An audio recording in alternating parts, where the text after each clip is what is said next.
మీ అపార కృపాచరణములకు మా ప్రణామములు నాయన. ఈ కర్నూలు మహానగరంలో సుమారుగా 4 దినముల పాటు జరగబోతున్న ఈ మహాసభలలో మమ్మల్ని అందరినీ క్షేమముగా నడిపించిన విధానమును బట్టి కృతజ్ఞతాస్తుతులు. కొన్ని విలువైన మాటలను మీ దాసులు మా అన్నయ్య ప్రసన్న బాబన్న గారికి ముందుగా కొన్ని పలుకులను మీ బిడ్డలకు బోధించడానికి సిద్ధపడి ఉండగా మీ చల్లని తోడు నీడలను మాకు అనుగ్రహించి మీ పిల్లలకు కావలసిన వాటిని అందింపజేయుటకు తగిన శక్తిని మాకు ప్రసాదించమని కోరుకుంటూ చిన్ని ప్రార్థనను యేసుక్రీస్తు ప్రభువుల వారి పేరిట అడిగి వేడుకొనుచున్నాను మా కన్న తండ్రి. మన్ సంతోషం. ప్రియ దేవుని పిల్లలారా, ముందుగా వేదికని అలంకరించినటువంటి గౌరవనీయులు, దైవజనులు, దేవుని దాసులు మన అన్నయ్య ప్రసన్న బాబు అన్న గారికి ముందుగా నా ప్రత్యేక శుభాలను తెలియజేసుకొనిచున్నాను. అటువలే వేదికను అలంకరించిన తక్కిన సాటి తోటి దైవజనులకు విచ్చేసిన సమస్త ఆయా సంఘాలలో నుంచి వచ్చిన భక్త విశ్వాసులందరికీ కూడా క్రీస్తు పేరిట నా ప్రత్యేక శుభాలు, శుభాభివందనాలు. సంతోషం ప్రియులారా, మరి సమయం ఇప్పటికే దాదాపుగా 9:15 అయింది కనుక నేను ఎక్కువగా మాట్లాడను. ఎందుకంటే అన్నగారికి ఎక్కువ సమయం ఇద్దాం మనం. మొదటి రోజున చలి ప్రాంతం కాబట్టి చలిగా ఉంది కనుక ఒక 30 నిమిషాలు. థ్యాంక్ యూ సో మచ్ అన్న. 30 నిమిషాలు మీ ముందు వాక్యాన్ని పంచుకోవడానికి ప్రయత్నపడతాను. రైట్. ప్రపంచ రాజుల పాలనను తలదన్నే క్రీస్తు రాజ పాలన. నిజమే ప్రియులారా, ఈరోజు సమాజంలో రాజులు, రాజ్యాలు అనంటే మనుషుల్లో ఒక ఊహలు ఉన్నాయి. ఒక వ్యక్తి రాజు అనంటే అతన్ని మన హృదయంలో ఎలా ఊహించుకుంటామంటే ఒక బ్రహ్మాండమైన పట్టు వస్త్రాలు ధరించిన వాడే, తన మెడ నిండా వజ్రవైఢూర్యాలతో పొదగబడిన రత్నమణి కాసులను, పేటలను వేసుకున్న వాడై, చక్కగా చేతిలో ఒక రాజదండం పట్టుకొని, నెమలితో కూడిన సింహాసనము వెనక తన కింద వేయించుకొని, అటుభటులను ఇటుభటులను పెట్టుకొని పొగడ్తలు పొగిడించుకునే వాళ్ళని కింద పెట్టుకొని ఈ ప్రపంచాన్ని మోనార్కీగా ఏకఛత్రాధిపత్యంతో పరిపాలించేవాడు అని మనం అనుకుంటూ ఉంటాం సహజంగా రాజు అనే పదానికి. రాజ్యం అంటే ఎలా చూస్తామంటే, రాజ్యం అంటే ఒక పెద్ద కట్టడాలు ఉండాలండి, పెద్ద పెద్ద విగ్రహాలు నిలబెట్టాలండి. రాజ్యం అంటే చుట్టూరు పెద్ద పెద్ద బురుజులు కట్టించాలండి, పెద్ద పెద్ద కోటలు కట్టించాలండి, దుర్గాలు ఉండాలండి. అదేంటి రాజ్యం అంటే, ఇలా ఉండాలండి రాజు అంటే అనుకుంటూ ఉంటాం. కానీ బైబిల్ చెప్పిన ఈ రాజు, లేఖనాలు చెబుతున్న ఈ రాజు ప్రపంచానికి భిన్నుడు. అందరిలాగా లేడు ఆయన. ఆయన రాజ్యం అందరిలాగా లేదు. ప్రపంచంలో గొప్ప గొప్ప రాజులు ఎవరు అని మీరు వెతికితే ఒక అలెగ్జాండర్ ద గ్రేట్ పేరు చెప్తుంది ఈ చరిత్ర. గొప్ప గొప్ప చక్రవర్తులు ఎవరంటే ఒక సైరస్ ద గ్రేట్ అని చెప్తుంది, అక్బర్ ద గ్రేట్ అని చెప్తుంది, అశోక ద గ్రేట్ అని చెప్తుంది, హెన్రీ ద 8 అని చెప్తుంది, ఫ్రెడరిక్ అని చెప్తుంది, కింగ్ జేమ్స్ అని చెప్తుంది. ప్రపంచంలో రాజులు ఎవరంటే ఎవరెవరి పోరులో గూగుల్ చెప్తుంది, చరిత్ర చెప్తుంది. కానీ ప్రపంచం గుర్తించని ఒక రాజు, ఏ చరిత్రకారుడు పేర్కొనని రాజుగా కీర్తించని ఒక రాజు, నిజమైన అసలు సిసలైన రాజు ఒక రాజు ఉన్నాడు ఈ ప్రపంచంలో. ఆయనే the great king lord Jesus Christ. ఆయనే నిజమైన అసలు సిసలైన రారాజు ఈ ప్రపంచానికి. ఆయన ఎలా తలదన్నాడంటే ఈ ప్రపంచ రాజుల పాలనను. నిజంగా మీరు చరిత్రను బాగా ఆలోచిస్తే ప్రియులారా, గతానికి వెళ్ళి చరిత్రను త్రవ్వితే నిజంగా మనం ఈ రోజుల్లో పుట్టి ఎంత అదృష్టం చేసుకున్నాం, ఈ రోజుల్లో పుట్టి ఎంత గొప్పవారిగా మనం ఉన్నాం అని ఖచ్చితంగా ప్రతి ఒక్కరు అనుకుంటామండి. నిజంగా యేసుక్రీస్తు వారి మాటలు, ప్రపంచ చరిత్రలో రాజ్యాలు చేసిన కార్యాలను, చర్యలను పక్కన పెడితే చాలా ఏడుపు వస్తుంది కొన్ని గాథలు మనం వింటుంటే. ఉదాహరణకి మీకు కొన్ని మాటలు చెప్తాను. పూర్వం బైబిల్లో మనకి లిఖించబడక మునుపు ఎన్నో రాజ్యాలు ఈ ప్రపంచాన్ని పరిపాలించాయి. ముఖ్యంగా జపాన్ డైనాసిటీ గురించి ఒకసారి మనం ఆలోచిద్దాం. జపాన్ ప్రపంచంలోనే అతిపెద్ద ఆర్థిక వ్యవస్థ కలిగిన దేశాల్లో జపాన్ ఒకటి. అలాంటి జపాన్ అనే దేశంలో గతంలో ఎలా ఉండేదంటే ఉబట్యూర్ అనేటువంటి ఒక సాంప్రదాయం ఉండేదండి. ఉప్టారే అని కూడా అంటారు దాన్ని. ఏంటి సాంప్రదాయం, ఏంటి ఈ రాజ్యంలో జరిగే పనులు అని మనం ఆలోచిస్తే, ఎవరైతే ఇంట్లో వృద్ధులైపోతారో, ఎవరైతే ముసలి వాళ్ళు అయిపోతారో వాళ్ళని బ్రతకనిచ్చేవాళ్ళు కాదండి. ఇంట్లో ముసలి వాళ్ళు భారం అనుకునేవాళ్ళు, ఇంట్లో ముసలి వాళ్ళు ఉంటే తిండి గింజలు దండగా అనుకునేవాళ్ళు. ఎందుకు వీళ్ళకి పెట్టడం అని ముఖ్యంగా కరువు కాటకాల సమయాల్లో, దిస్ ఈజ్ నాట్ కామన్ కష్టం, నోట్ దిస్ పాయింట్. ఇది అన్ని చోట్ల జరిగిందని నేను చెప్పట్లేదులే, కానీ కామన్ ప్రాక్టీస్గా లేదు, కానీ చాలా ప్రాంతాల్లో జరిగింది జపాన్లో ఇది. అదేంటంటే ఈ ఉప్ట్యూరేలో ఏం చేసేవాళ్ళంటే, ఇంట్లో ముసలి 60 ఏళ్ళు పైబడి అనుకోండి, 50-60 ఏళ్ళు పైబడి అనుకోండి, ఎవరైనా ఒక స్త్రీకి, ఇంట్లో తల్లికి, ఆవిని వెంటనే భుజాల మీదకి ఎక్కించుకునేవాడు కొడుకు. ఇంట్లో పెద్ద కొడుకు ఎవరైతే ఉంటారో ఆ ఇంట్లో ముదుసలి అయిన ఆ తల్లిని, ఆ ముదుసలి రాలిని భుజం మీదకి ఎక్కించుకొని పెద్ద కొండ మీదకి తీసుకువెళ్ళేవాడండి. గాడిద మీదో భుజం మీదో స్తోమతను బట్టి ఎక్కించుకొని పెద్ద కొండలపైకి తీసుకెళ్ళి కొండ శిఖరం మీద ఒక మాట చెప్పేవాడు ఆవిడతో, అమ్మా నువ్వు ముసలిదాని అయిపోయావు కదే, నీ వల్ల ఇంట్లో అందరికీ తిండి సరిపోవట్లేదు, ఒక పక్క కరువులు వస్తున్నాయి మన దేశంలో, నీకు పెట్టే తిండి ఏంటో నా పిల్లలకి పెట్టుకుంటే భావితరాలు బాగుంటాయి, నువ్వు మాకు బరువైపోయావు తల్లి, ఏమనుకో మాకు అని వాళ్ళమ్మ చేతులు అలా పట్టుకొని ఆ కొండపై నుంచి ఒక్క తన్ను దన్నేవాళ్ళు. అప్పుడు ఆ ముదుసలి తల్లి కొండపై నుంచి కిందకు జాలి ప్రతాపము మీద నుంచి మొక్కలై మొక్కలై మొక్కలై నడ్డి వంగిపోయి చివరికి చచ్చిపోయేది రక్తం గార్చుకొని. ప్రపంచ చరిత్రలో మనం తిరగేస్తే, ప్రపంచ చరిత్ర పాలనను మనం ఆలోచిస్తుంటే ఎందరో వృద్ధుల్ని అభం శుభం తెలియకుండా కడతేర్చిన రాజ్యాల గురించి మనం చదవగలం. అంతే కదండి. ప్రాచీన రోమన్ సామ్రాజ్యాన్ని మీరు వెతుకుతారా, వెతకండి. ప్రాచీన గ్రీకు మెసొపొటేమియా సివిలైజేషన్స్ని, కింగ్డమ్స్ని మీరు వెతకండి. ముసలి వాళ్ళకి విలువనిచ్చేవాళ్ళు కాదు. అప్పర్ నైల్ సివిలైజేషన్లు మీరు చదవండి, ఆ రోజుల్లో ఎలా ఉండేదో తెలుసా అండి? మీకు ఇంకొక ఉదాహరణ చెప్తాను. ముసలి వాళ్ళకి రెస్ట్, విశ్రాంతి అనేది ఉండేది కదండి. మీరు ప్రాచీన అప్పర్ నైల్ సివిలైజేషన్స్ కానీ, రోమన్ కింగ్డమ్ సివిలైజేషన్స్ అండ్ ప్రాక్టీసెస్ని కానీ మీరు జాగ్రత్తగా ఆలోచిస్తుంటే ముసలి వాళ్ళని ఏం చేసేవాళ్ళు తెలుసా? వాళ్ళ ఏజ్ మీద పడిపోయింది అనుకోండి, వయస్సు మీద పడిపోయింది అనుకోండి, వాళ్ళని వెంటనే అర్ధరాత్రి పొలం దగ్గరికి తీసుకుపోయేవాళ్ళు.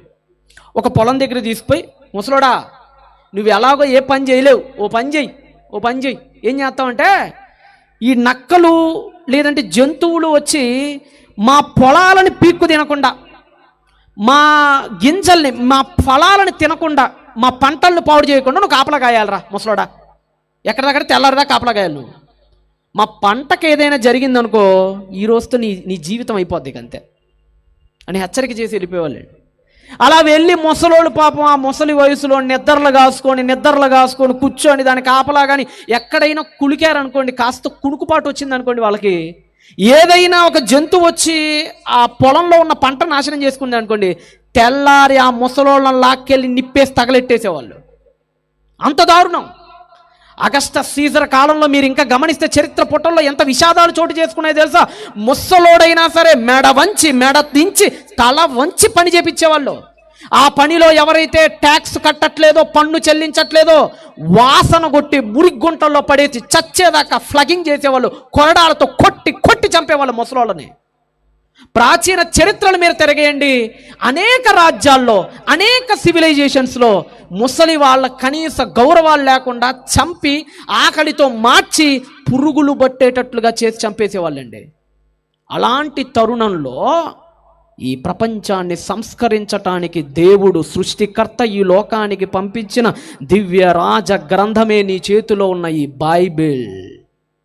ఎంత గొప్పదో తెలుసా నీకు ఈ బైబిల్? ఏమండి ఈరోజు మీరు ఎవరైనా గవర్నమెంట్ ఎంప్లాయీస్ కానీ, ఇక్కడ ఎవరైనా గవర్నమెంట్ ఎంప్లాయీస్ ఉంటే వాళ్ళు కానీ, ప్రైవేట్ ఎంప్లాయీస్ కానీ ఎవరైనా సరే 58-60 ఏళ్ళు రాగానే రిటైర్డ్కి వచ్చేస్తున్నాం మనందరం కదా. ఏమంటారు? రిటైర్డ్ అంటే ఏంటి? విశ్రాంతి, పదవీ విరమణ అంటారు తెలుగులో అయితే. పదవీ విరమణ అంటే ఏంటి? ఎవరైనా ఒక వ్యక్తికి 60 ఏళ్ళు కనుక వస్తే ఆ సర్వీస్లో నుంచి అతన్ని పక్కన పెట్టేస్తారు, అతనికి పని చేయించరు. అతనికి పిఎఫ్లు అని అవన్నీ కట్ అవుతుంటాయి కదా ఉద్యోగం చేసుకునేటప్పుడు. ఈ పిఎఫ్ల తాలూకా చివరిలో కొంత ఫండ్ ఇచ్చి అతనికి విశ్రాంతిని ఇస్తారు. అసలు ఈ ఆచారం ఎక్కడి నుంచి వచ్చిందో తెలుసా మీకు? ఈరోజు బైబిల్ అనగానే బైబిల్ ఒక బూతు పుస్తకం అంటున్నాడు పనికి మాలినోడు. ఆడికి బైబిల్ విలువ తెలియదు. ఆడికి పచ్చకల్లోడికి లోకం అంతా పచ్చగా ఉండిద్దంటే బూతులతో నిండి నీ బుర్రకి ఎంత పవిత్ర గ్రంథం చదివినా బూతుగానే కనపడితే మనం ఏం చేయలేం కదా. బైబిల్ ఎంత గొప్పదంటే ఈరోజు ఒక ఉద్యోగస్తుడు రిటైర్డ్ అవుతున్నాడు అనంటే అది నీకు బైబిల్ పెట్టిన భిక్ష. బైబిలే చెప్పింది, రే ముసలోళ్ళు రా, వాళ్ళ చేత పని చేయించుకొద్దురా, ఒక వయసు దాటిన తర్వాత వాళ్ళ చేత పని మాన్పించండి రా, వాళ్ళని కాస్త విశ్రాంతి తీసుకొనియండిరా అని ఈ శిష్టాన్ని ప్రవేశపెట్టిన ఒకే ఒక గ్రంథ రాజం బైబిల్ గ్రంథం. ఒకసారి మీరు అందరూ మీ బైబిల్స్ని ఓపెన్ చేసి సంఖ్యాకాండం తీయండి. ఈ రిటైర్డ్ అవ్వాలనే వ్యవస్థ ఎక్కడి నుంచి వచ్చిందో ఒకసారి మనం ఆలోచిద్దాం. క్రీస్తు రాజ్య పాలన ఎలా ఉండిద్దో చూద్దాం. నెంబర్స్ సంఖ్యాకాండము 8వ అధ్యాయము 25వ వచనం. సంఖ్యాకాండము 8వ అధ్యాయము 25వ వచనం. అయితే 50 ఏండ్లు వయస్సు పొందిన పిమ్మట, ఓ రాజ్యమా అందరిలా మీరు ప్రవర్తించకండి, ముసలోళ్ళని తగలెట్టేస్తున్నారు. అక్కడ గౌరవం లేదు. ముదుసలి తల్లి అంటే ప్రపంచ చరిత్రలో ఎక్కడ. మీరు అలా ఉండకూడదు. మీకు ఒక సుపరిపాలన అందిస్తున్నాను నేను. ప్రపంచ రాజుల పాలన తలదన్నే ఒక సుపరిపాలన ఇస్తున్నా, ధర్మశాస్త్రాన్ని ఇస్తున్నా మీకు. నా రాజ్యాంగంలో నేను ఒక సెక్షన్ ఇస్తున్నా మీకు. ఆ సెక్షన్ ఏంటో తెలుసా? ఎవరికైతే, చదవండి మళ్ళా, అయితే 50 ఏండ్ల వయస్సు పొందిన పిమ్మట వారు ఆ పని మాని ఊరకుండా వాళ్ళను రిటైర్డ్ అయిపోవాలిక. ఎవరికైతే 50 ఇయర్స్ వచ్చేస్తాయో నా రాజ్యంలో ఎవరికైతే 50 ఇయర్స్ వచ్చేస్తాయో వాళ్ళకి రిటైర్డ్ అయిపోవాలి. వద్దు, వాళ్ళకి శ్రమ పెట్టొద్దు, వాళ్ళకి వద్దు. రోమన్లో చూడండి, వాళ్ళు ఎంత దరిద్రులు. రోమన్లో చూడండి, వాళ్ళు చంపేస్తున్నారు పాపం ముసలోళ్ళని. సుపరిపాలన అంటే ఏంటో చూపిస్తాయి ప్రపంచానికి. అదే అంటున్నాడు చూడండి, ఊరకుండవలెను. నెక్స్ట్, వారు కాపాడవలసిన వాటిని కాపాడుటకు ప్రత్యక్షపు గుడారములో తమ గోత్రపు వారితో పరిచర్య చేయవలను, కానీ పని చెయ్యవలదు, పని చేయకూడదు. పాపం ముసలోడైపోయాడు వాడు. బతికినంతకాలం తన యవ్వన జీవితం మొత్తం పని కోసం ఖర్చు పెట్టాడు వాడు. పాపం వాడు ముసలోడైపోయాడు. వాడిని ఇప్పుడు కూడా పని చేపిస్తామా? ఇప్పుడు కూడా వాడిని మెడదించి బానిసగా చూద్దామా? వద్దొద్దు, అలా చేయొద్దు. వాడికి ఏమి ఇద్దామో తెలుసా? మనం రిటైర్డ్ ఇచ్చేద్దాం. నాయనా పదవి విరమణ తీసేసుకోపో, 50 ఏళ్ళు వెళ్ళిపో, పని చేయొద్దు బిడ్డ, పని చేయొద్దు, వెళ్ళిపోను. దీన్ని బట్టేనండి ఈ సంఖ్యాకాండం 8వ అధ్యాయంలో ఈ మాటను బట్టే ప్రభుత్వాలు తర్వాత కాలంలో, రాజ్యాలు తర్వాత కాలంలో ఉద్యోగస్తులకి పలానా 58 ఏళ్ళు అయిపోయిన తర్వాత రిటైర్డ్ అవ్వాలి అని ప్రవేశపెట్టింది ఈ వచ్చిన భాగం నుంచే. ఈరోజు బైబిల్ మీద నోరు పారేసుకుంటున్నారే కొంతమంది యాదవులు. ఆడు కూడా రిటైర్డ్ అయి ఉంటాడు, ఆడికి కూడా బైబిల్ పెట్టిన భిక్ష అది. ఆడు కూడా బైబిల్ పెట్టేసా మరి. అంటే ఎంత చక్కని పాలన, దేవుడు ఎంత చక్కని సుపరిపాలన అందిస్తున్నాడు మన సామ్రాజ్యానికి. ఒకసారి ఆలోచించండి మీరు. ఇందాక మీకు జపాన్ కల్చర్ గురించి చెప్పాను కదా. ఒక ముదుసలి తల్లిని కరువులు వచ్చినాయి అని చెప్పి అక్కడక్కడ జపాన్ లాంటి ప్రాంతాల్లో పైకి వెళ్ళి ఆ ముదుసలి తల్లిని కిందకు పడేస్తారని చెప్పారు. ఒక అద్భుతమైన వాక్యం దేవుడు సామెతల గ్రంథంలో రాయించాడు. ఒకసారి తీయండి సామెతల గ్రంథం. బైబిల్ తెరిచి ఒకసారి సామెతల గ్రంథం 23వ అధ్యాయము 22కి రండి. సామెతల గ్రంథము 23వ అధ్యాయము 22వ వచనం. నీ తల్లి ముదిమియందు, నాయన ముసలోళ్ళు అయిపోతారా తల్లిదండ్రులు, వాళ్ళను ముదిమియందు ఆమెను, ఆ తల్లిని నిర్లక్ష్యం చేయొద్దురా. నిర్లక్ష్యం వద్దురా. ఎంత చక్కగా ఉందండి చరిత్ర, ఎట్లా ఉందండి, ఎంత దరిద్రంగా ఉందండి చరిత్రలో. రాజ్యాలు ఎంత దరిద్రంగా ఉన్నాయండి. బైబిల్ ఎంత చక్కగా ఉందండి. ఎవరి పాలన తలదన్నుతున్నారండి, ఎంత అద్భుతంగా ఉందండి. నిజంగానండి. ఈరోజు పెన్షన్, ఈరోజు చాలామంది ముసలి వాళ్ళు తీసుకున్నారు కదా పెన్షన్. గుర్తుపెట్టుకోండి, ఎవరిక్కడ పెన్షన్ తీసుకుంటున్నారన్న అది కూడా బైబిల్ పెట్టిన భిక్షే. There is no doubt at all. ఎందుకంటే అసలు ముసలి వాళ్ళకి పెన్షన్ ఇవ్వాలనే ఆ థాట్ని కలిగించింది బైబిలే. ఈరోజు మనందరికీ నాకు తెలిసి ఇప్పుడు మన ఆంధ్రాలో 4,000 3,500 చేశారు చంద్రబాబు నాయుడు గారు. ఇప్పుడు 4,000 4,000 4,000 చేశారు.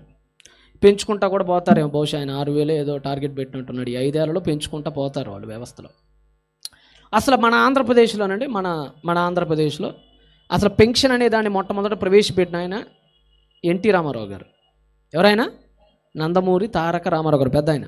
1994లో ఫస్ట్ టైం ప్రవేశపెట్టాడు. అప్పటిదా పెన్షన్ అంటే ఎవరికి తెలియదు. ఆంధ్రాలో ఎవరికి తెలియదు. 1994-95 కాలంలో ఫస్ట్ టైం ప్రవేశపెట్టాడు. అప్పుడు ఎంత అంటే పెన్షన్ 35 రూపాయలు పెన్షన్ అండి. అప్పుడు ఎంత? ఇప్పుడు 4,000. ఫస్ట్ పెన్షన్ ఎన్టీ రామారావు గారు స్టార్ట్ చేసినప్పుడు 35 రూపాయలు అంతే, జస్ట్ 35.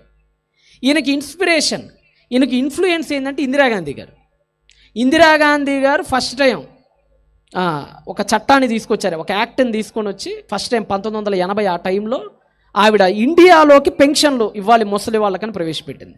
ఈవిడికి ఇన్ఫ్లుయెన్స్ ఎవరో తెలుసా? ఈవిడికి ఫస్ట్ విల్సన్ అనే ఒక చర్చ్కి సంబంధించినటువంటి క్రిస్టియన్ ప్రవేశపెట్టిన దాని నుంచే వీళ్ళు ఇన్ఫ్లుయెన్స్ అవుతూ ఈరోజు మన దాకా పెన్షన్ వ్యవస్థ వచ్చిందండి. ఒకసారి నిజంగా మనం వృద్ధుల్ని ఎంత చక్కగా పోషించిందో బైబిల్ గ్రంథం తిమోతికి అపోస్తలుడైన పౌలు రాసినటువంటి పత్రిక. అంటే వృద్ధులకి క్షేమంగా చూసుకోవాలి. విధవరాండ్ర పెన్షన్, ఈరోజు విధవరాండ్రకు కూడా పెన్షన్ ఇస్తున్నారు. ఈ విధవరాండ్ర పెన్షన్లు కానీ, వృద్ధాప్య పెన్షన్లు కానీ, అంగవికలాంగుల పెన్షన్లు కానీ, అసలు ఈ పెన్షన్ అనే థాట్ని ప్రవేశపెట్టిందే church. That is Christ kingdom. ఒకసారి మీరు అందరూ తిమోతికి అపోస్తలుడైన పౌలు రాసినటువంటి పత్రిక, మొదటి పత్రిక 5వ అధ్యాయము 9 మరియు 10 వచనాలు చదవండి. చూడండి ఎంత చక్కగా ఉందో చూడండి. ఏజ్ కూడా చక్కగా 60 ఏండ్ల కంటే తక్కువ వయస్సు లేకుండా ఒక్క పురుషునికే భార్య అయి సత్క్రియలకు పేరు పొందిన విధవరాండ్రు పిల్లలను పెంచి పరదేశులకు ఆతిథ్యం ఇచ్చి పరిశుద్ధుల పాదములు కడిగి ఎవరికట అలా చేసే వాళ్ళకి సహాయము చేసి ప్రతి సత్కార్యమును చేయ పూనుకునేదైతే ఆమెను విధవరాండ్ర లెక్కలలో చేర్చవలెను. ఏం చేయాలి చేర్చి అధ్యాయం అంతా చదువుకున్న తర్వాత మనకు టైం తక్కువ ఉంది కాబట్టి నేను విశదీకరించి చెప్పలట్లా. అక్కడ అధ్యాయంలో మీరు చదివితే వాళ్ళని చేర్చి వాళ్ళకి మీరు సహాయపడుతూ ఉండండి, వాళ్ళకి అన్నం పెట్టండి, వాళ్ళకి ఆర్థికంగా సపోర్ట్ చేయండి. 15వ వచనం చదవండి. 15 విశ్వాసురాలైన ఏ స్త్రీ ఇంట్లోనైనా సరే విధవరాండ్రుండిన ఎడల సంఘం, చూడండి సంఘం ఇదేండి, రాజ్యం అంటే సంఘమే. సంఘము నిజముగా అనాథలైన విధవరాండ్రకు ఏం చేయాలి? సహాయం. నాయనా, విధవరాండ్ర అంటే చిన్న చూపురా సమాజంలో. ఏమండి, ఆధునిక భారతదేశాన్ని నిర్మించక మునుపు, స్వతంత్ర భారతదేశం రాక మునుపు, మనం బ్రిటిష్ వాళ్ళ పరిపాలనలో ఉన్నప్పుడు అంతకు మునుపు కానీ విధవరాండ్ర అంటే చాలా చిన్న చూపు ఉండేదండి. మనందరికీ తెలుసు. విధవరాలు కనీసం ఎదురొత్తే అపశకునంగా భావించి ఎక్కడోళ్ళు అక్కడ ఆగిపోయేవాళ్ళు. ఇప్పటికీ చూడండి విధవరాలు పెళ్ళికి వచ్చి పొరపాటున అక్షంతలు జల్లింది అనుకోండి, ఎలా భావిస్తారండి? ఒక కీడుగా భావించరు, అపశకునంగా భావించరు. విధవరాండ్ర దగ్గర ఆశీర్వాదం తీసుకోవడానికి ఎవరైనా అప్పుడే పెళ్ళైన జంట వెళ్ళిందనుకో, విధవరాలు అపకీర్తి, అపశకునం మనకు వద్దు. ఆవిడ ఎదురు వస్తే ఆవిడకి అపశకునంగా భావించేవాళ్ళు, ఆవిడ ఆశీర్వదించడానికి వీల్లేదు, ఆవిడ ముత్తైదుగా పెళ్లికి మొదటి అడుగులో వెళ్ళటానికి లేదు, ఆవిడకి తాంబూలం ఎవరో ఆవిడని ఎంతో నీచంగా చూసింది మన సమాజమే. ఎవరో కదా, మన సమాజమే.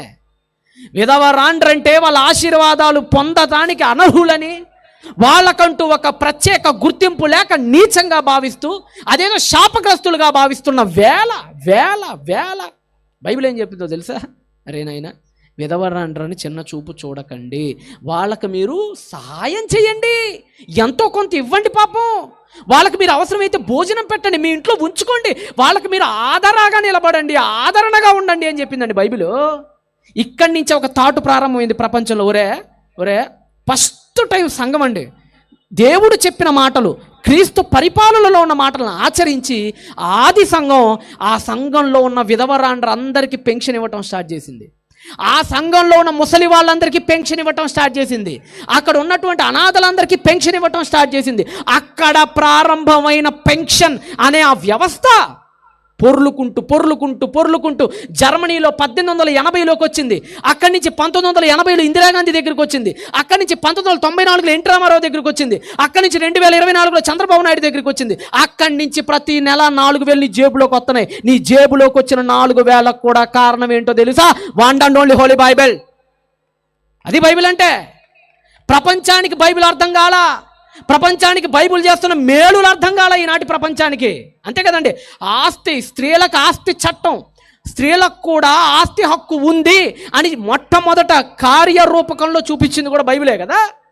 ఈ రోజుకి చూడండి, మరి మీ ప్రాంతాల్లో ఎలా ఉందో కానీ మా ప్రాంతాల వైపు స్త్రీలకు పెళ్ళి అయిపోయిన తర్వాత ఆస్తిలో హక్కు ఉండదండి. ఆస్తిలో హక్కు ఉండదు. వాస్తవానికి అకార్డింగ్ టు ఇండియన్ కాన్స్టిట్యూషన్ ఖచ్చితంగా స్త్రీకి కూడా హక్కు ఉంది, వాస్తవానికైతే హక్కు ఉంది. కుమారుడికి 50 ఇస్తే కూతురికి 50 ఇవ్వాలి, ఎక్కడ కూడా తగ్గించకూడదు. అది రాజ్యాంగబద్ధం, అది మన భారతదేశ రాజ్యాంగం. ఈ చట్టం రావడానికి కూడా ముఖ్యంగా ఆంధ్రప్రదేశ్లో కూడా దీన్ని ప్రవేశపెట్టిన ఆయన ఎన్టీ రామారావు గారు. అప్పటిదాకా పురుషులకు ఇచ్చేవాళ్ళు, స్త్రీలకు హక్కు ఉండేది కాదు. మీరు ప్రాచీన రోమా చరిత్ర కూడా చదవండి, చదువుకోండి, నేను చెప్పానో లేదో ఉన్నాయో లేదో చూసుకోండి. ప్రాచీన రోమన్ మిడిల్ ఈస్ట్ చరిత్రలు మీరు చదివితే కాన్స్టంటైన్ వచ్చేంతవరకు గుర్తుపెట్టుకోండి, కాన్స్టంటైన్ చక్రవర్తి వచ్చేంతవరకు రోమన్ చక్రవర్తిగా స్త్రీలకి సంపూర్ణమైన ఆస్తి హక్కు ఉండేది కాదు. ఫస్ట్ టైం కాన్స్టంటైన్ ఎప్పుడైతే రాజయ్యాడో బైబిల్ చదవటం స్టార్ట్ చేశాడు. మొట్టమొదటి క్రిస్టియన్ కింగ్ అతనే కదా, రోమన్ని పరిపాలించిన మొట్టమొదటి క్రిస్టియన్ కింగ్. వాళ్ళ అమ్మ హెలీనా ద్వారా అతను బైబిల్ చదవటం ప్రారంభించాడు. బైబిల్ చదవటం ప్రారంభించినప్పుడు బైబిల్లో ఒక వచనం కనపడింది అతనికి, అదే సంఖ్యాకాండం. ఒకసారి మీరు అందరూ సంఖ్యాకాండానికి రండి. సంఖ్యాకాండం 27వ అధ్యాయం 4వ వచనం చేయండి. సంఖ్యాకాండము 27వ అధ్యాయము 4వ వచనం. ఒక వ్యక్తి ఉన్నాడు, అతని పేరు జిలాపెహద్, తెలుగులో అయితే సెలోపెహదు అంటారు అతను. ఈ సెలోపెహదుకి కొడుకులు లేరు, కూతుర్లే ఉన్నారు. కొడుకులు లేరు ఆయనకి, కూతుర్లు మాత్రమే ఉన్నారు. ఆస్తి ఎవరెవరెవరెవరికో ఇచ్చేస్తున్నారు. ఈయన కూతుర్లు కదా అని ఎవరికైనా ఆస్తి ఇవ్వట్ల. ఇప్పుడు అక్కడ కేసు వచ్చింది, అది మోసెస్ దగ్గరికి కేసు వచ్చింది. ఆ కేసుని ఎలా డీల్ చేస్తున్నాడు చూడండి, చదవండి.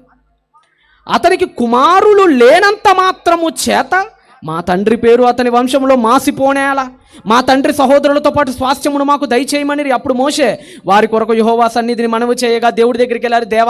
దేవా ఇప్పటిదాకా ప్రపంచంలో ఎక్కడ చూసినా కొడుకులకేనయ్యా ఆస్తినిచ్చేది, కూతుర్లకు ఇవ్వటం నేను ఎక్కడా చూడలేదు మహానుభావా. నా దగ్గరకు ఒక కొత్త కేసు వచ్చింది. ఆ కేసు ఏంటంటే మాకు కూడా ఆస్తి హక్కు ఉంటే ఇవ్వరాదని కొంతమంది స్త్రీలు వచ్చారయ్యా మా దగ్గరికి, నన్ను ఏం చేయమంటావు అని దేవదేవుని దగ్గరికి వెళ్ళి ప్రార్థన చేశాడు. అప్పుడు యెహోవా దేవుడు ఏమని చెప్పాడు చూడండి, చదవండి. యెహోవా మోషేకి ఇలా సెలవిచ్చెను, సెలోపెహాదు కుమార్తెలు చెప్పినది కరెక్టేరా. పాపం వాళ్ళు స్త్రీలే కదా, వాళ్ళు మనుషులు కాకుండా పోతారా అంటే అబ్బాయి అయితేనే ఆస్తి హక్కు ఇవ్వాలా, ఆడపిల్లకి అయితే ఇవ్వకూడదా? ఎవరు చెప్పారు మీకు? ఎవరు చెప్పారు మీకు? వద్దట్లా వాళ్ళు అనేది కరెక్ట్, వాళ్ళు అనేది యుక్తమే. నిశ్చయముగా వారి తండ్రి సహోదరులతో పాటు భూస్వాస్థ్యమును వారి ఆధీనం చేసేయి, వారి తండ్రి ఆస్తిని వారికే ఇవ్వాలి. ఆడవాళ్ళైనంత మాత్రాన త్రోసివేయకూడదు. తండ్రి ఆస్తిలో వాళ్ళకు కూడా బాగా ఉండిద్ది, వాళ్ళకి అర్జెంటుగా ఆస్తి పంపకం చేయండి అని మోసెస్కి దేవుడు సెలవిచ్చాడండి. ఈ బిట్టు చదివాడు ఫస్ట్ టైం కాన్స్టంటైన్ ఎప్పుడైతే రాజయ్యాడో 3వ శతాబ్దంలో క్రీస్తులో బైబిల్ నుంచి ఎప్పుడైతే ప్రేరణ పొందడం స్టార్ట్ చేశాడో ఫస్ట్ టైం ఈ లేఖన భాగాన్ని చదివి ఏంది ఎక్కడ చూసినా ఎక్కడ స్త్రీలను అణిచివేస్తున్నారని ఫస్ట్ టైం సంపూర్ణ ఆస్తి హక్కు చట్టాన్ని స్త్రీలకు ధారాదత్తం చేశాడండి. అప్పుడే దానికి కూడా కారణం ఎవరు? మనకి తెలుసో తెలియదు, ఈరోజు మనం తెలుసో పరోక్షంగానో ప్రత్యక్షంగానో బైబిల్ మీదనే పడి బతుకుతున్నాం. మన అందరం మనకు వస్తున్న చట్టాలు, ఈరోజు మనం బ్రతుకుతున్న రాజ్యాంగాలు, ఈరోజు మనం అనుభవిస్తున్న మేలులు, మనం అనుభవిస్తున్న పథకాలు అన్నీ కూడా అడుదిరిగి మీరు చరిత్రలోకి వెళ్ళిపోతే ఎక్కడికి వెళ్ళి సింక్ అవుతాయో తెలుసా మీకు? మీ దగ్గర ఉన్న దివ్య గ్రంథ రాజ్యం దగ్గరికి వెళ్ళిపోతాయండి. అవన్నీ ఇక్కడి నుంచి ఉద్భవించిన పథకాలే. ఒక విద్యా హక్కు అంటారా, ఒక ఆస్తి హక్కు అంటారా, ఒక వృద్ధాప్య పెన్షన్ అంటారా, ఇలా మీరు ఏదైనా తీసుకోండి. ఈ ప్రపంచంలో బీద వాళ్ళకి ఇచ్చే వడ్డీ లేని రుణమాఫీ కూడా ఎక్కడి నుంచే వచ్చింది. నిజంగానండి ఈ మధ్యకాలంలోనండి బీదల్ని ఎంత అణిచివేస్తున్నారు చెప్పండి. మన అందరికీ తెలుసు కదా బీదల్ని ఎంత అణిచివేస్తున్నారు. మొన్న మధ్య ఎవరో ఒక ఆయన చనిపోయాడండి. ముగిచేస్తాను 5 నిమిషాలు, టైం తక్కువ ఉందా. ఈ మధ్యకాలంలోనే ఒక ఆయన చనిపోయాడు, నాకు తెలిసిన కేసు. అదేంటంటే అతను వడ్డీకి తీసుకున్నాడు ఫైనాన్స్ వాళ్ళ దగ్గర. వడ్డీకి తీసుకున్నప్పుడు ఆ ఫైనాన్స్ వాడు ఏం చేస్తున్నాడు అంటే రోజు ఇంటికి వస్తున్నాడు. ఇంటికి వచ్చి ఏంది ఎంతకాలం ఎప్పుడు ఇస్తావు నువ్వు డబ్బులు అని చెప్పి రోజు బెదిరిస్తున్నాడు. ఈ ఫైనాన్స్ ఇచ్చే వాళ్ళకు మెంటాలిటీ ఉండిద్దండి ఫైనాన్సర్స్కి. అదేంటంటే వాళ్ళు పర్సనల్గా వచ్చి మాట్లాడరు, వ్యవహారాన్ని పర్సనల్గా వచ్చి మాట్లాడరు, ఇంట్లో కూర్చొని పర్సనల్గా మాట్లాడరు, పబ్లిక్గా మాట్లాడతారు. వాళ్ళు రోడ్డు మీదకి వచ్చేసి రోడ్డు మీద నుంచి గట్టిగా అరుస్తూ మాట్లాడతారు. వీళ్ళకి అదొకటి ఉంది, ఇంటి దగ్గరికి రారీళ్ళు, ఇంటి లోపలికి రారీళ్ళు, బయట బోరింగుల దగ్గర 4 గోట్ల మధ్య ఉండే ప్రసాద్ బయటికి రా అంటారు. వాళ్ళు అంతే, అందరి ముందు పరువు పోతుంటుంది పాపం. ఆ వ్యక్తి 3 లక్షలేమో లోన్ తీసుకున్నాడు. కట్టలేకపోతున్నాడు. అతను వచ్చాడు, అందరి ముందు బోరింగ్ కొట్టుకుంటున్నారట. అక్కడ ఆడవాళ్ళు అందరి ముందు గట్టిగా పిలిచి కేకేసి, నువ్వు ఇస్తావా ఇవా అని చెప్పి అతని మీద పడి అతన్ని గట్టిగా తిట్టి అవమానకరంగా హేళన చేసేటప్పటికంటే తట్టుకోలేక ఊరేసుకొని చచ్చిపోయాడండి అతను. నిజంగా మీరు బైబిల్ చాలా జాగ్రత్తగానండి, ఎంత గొప్పదో తెలుసా మీకు బైబిల్? ఒకసారి మీరు అందరూ కూడా నిర్గమాకాండం తీయండి ఒకసారి. నిర్గమాకాండం కానీ, లేవీకాండం కానీ, ధర్మశాస్త్రం కానీ, ఒకసారి ద్వితీయోపదేశకాండం. నిర్గమాకంటే కూడా ద్వితీయోపదేశకాండం మ్యాటర్.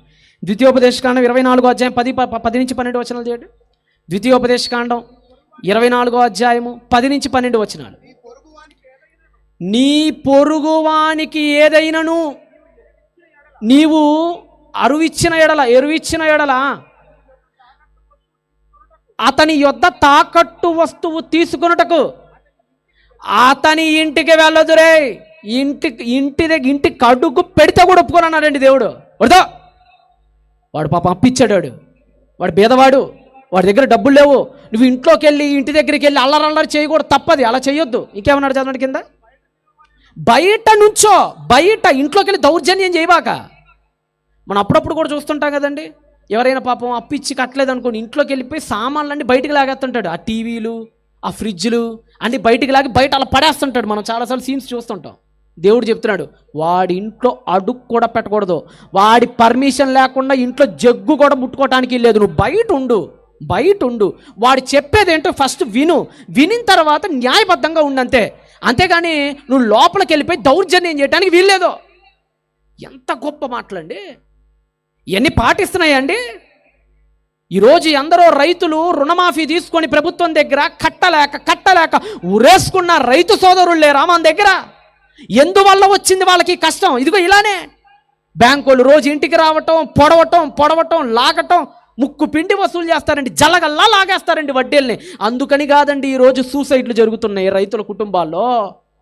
దేవుడు చూడండి ఎంత గొప్పగా చెప్పాడు, ఆ మనుష్యుడు బీదవాడైన ఎడల నీవు అతని తాకట్టును ఉంచుకొని పండుకోకూడదు రే. వాడి వస్తువు కొన్ని నీ దగ్గర ఉండటానికి వీల్లేదు. మీరు యెరోబాం కాలంలో ఉత్తర రాజ్యం ఏం చేసేదో తెలుసా? వడ్డీలు ఎవరైనా తీర్చకపోతే వాళ్ళ స్త్రీలను అఘాయిత్యం చేసేవాళ్ళండి, వాళ్ళ స్త్రీలను స్లావరీకి తీసుకెళ్ళిపోయేవాళ్ళండి. ప్రపంచ చరిత్రలో బీదల కోసం ఆలోచించిన ఒక్క రాజ్యం లేదు. ప్రపంచ చరిత్రలో అయ్యో బీదవాళ్ళు వీళ్ళు ఎలా బ్రతుకుతారని ఆలోచించే నాథుడు లేడు. అలా ఆలోచించిన ఒకే ఒక్క నాథుడు బైబిల్లో ఉన్న మన పరలోకపు కన్న తండ్రి. ఆయన ఒక్కడే ఆలోచించాడు. బీదవాళ్ళ దగ్గర ఏమేం పుచ్చుకోకూడదో, ఏమేం పుచ్చుకోవాలో, పుచ్చుకుంటే ఎంతసేపు ఉంచుకోవాలో, ఎప్పటికల్లా తిరిగి ఇచ్చేయాలో, ఇంటి బయట నుంచోవాలా, ఇంటి లోపలికి వెళ్ళాలా, వాడికి ఎంత రెస్పెక్ట్ ఇవ్వాలి, ప్రతి ఒక్కటి నిక్షిప్తంగా రాసుకుంటూ వచ్చాడండి మహానుభావుడు. ఎంత గొప్ప మాట!